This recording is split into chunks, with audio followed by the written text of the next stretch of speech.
Hello everyone, welcome back to another video. This video will be all about the new property in Schedule 1, which is called Stash and Dash, aka the storage unit. This will be detailing how to make it the best wheat farm you possibly can while being the most space efficient. So like having the most storage and weed racks, that type of stuff. So yeah, let's get right into it. Alright, so the items you'll need are 8 suspension racks, 8 grow lights, and 8 pots. You can choose different types of pots and grow lights if you want, but I will choose these for the video. And you will also need 10 large storage racks and 1 bed. So let's take these supplies, like that. And we'll go over to the property right here. There should be a closed green door once you enter the property right under this logo right here. You'll need to open this. The other parts of this property you cannot place in, unfortunately. So this is the only accessible part.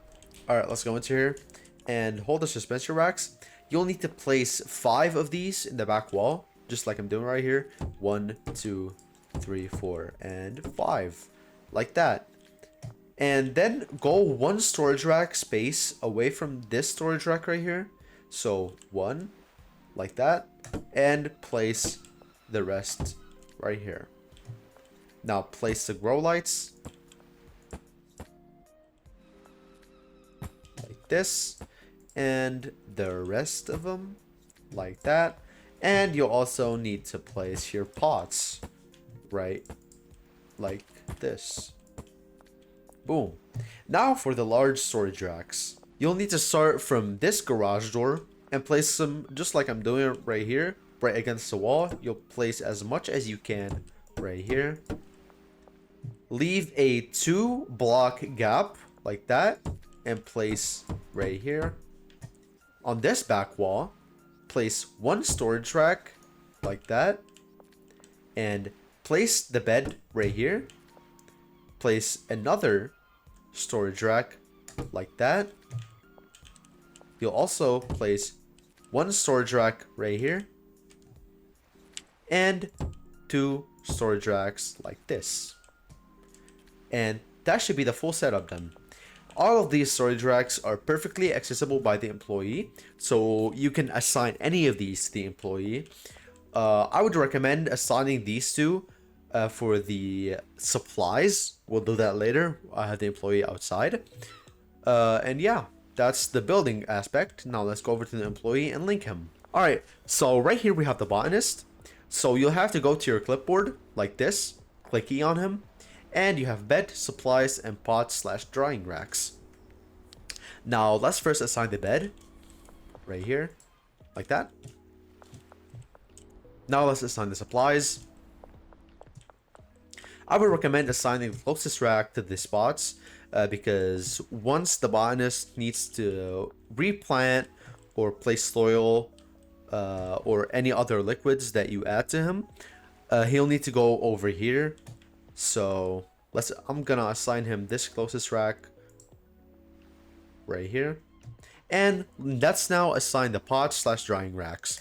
So once assigning these, you could actually click shift and click them like that to assign all of them at once. Now press enter to be done right here, and we've assigned all the pots. Now we'll need to go over to the pots, hold our clipboard, click E, assign seeds, additives, and destination. What we'll do is the type of seed is going to be any ones of these. You can also do cocoa seeds for cocaine, but for this example I will use normal OG Kush. Or also you can shift click all these spots like this, click E, and you can manage all of them at once. So click the seed right here and click OG Kush.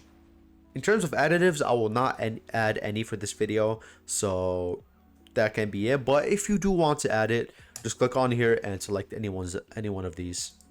Keep in mind that any additives that you add, you will need to also supply it in the storage rack, which will decrease the space for OG Kush and soil. Now for the destination, I will do these each one separate because I want each spot to have its own separate destination. Like that, destination. Oh. Yeah, so make sure you unselect all of the pots and just manage a single pot right here, destination. I will assign this to this first rack right here. The second one to the second rack. Third one to the third. And also keep in mind that you can change the order of these. You can assign them all to one rack, but honestly I would not recommend that because it just clogs up that rack very quickly. Like first harvest, the rack is going to be completely full and the botanist is not going to have any space to place the wheat seeds in the racks. So just place them all on separate racks. Or you can also place each 3 pots on a rack or each 2 pots on a rack. That's up to you. This design is also fully modular, so if you want, you can replace some of these storage racks for mixing stations if you want, but that will be manual, of course, since you do not have another spot to add another employee. And also, you can add more of these suspension racks and pots, but I'm not going to add any because if you add more, it's going to be manual. So you will have to manually put in the seeds, put in the soil and water them instead of having an employee do it because, as I said, there's only one employee that can manage anything. Alright, so this is going to be it for this video. Thank you all for watching. Please like, share, and subscribe. Also, join our Discord if you encounter any issues or want to ask any questions, need any help, anything. The Discord link is going to be in the description. Thank you all for watching, and I'll see you in the next one. Goodbye.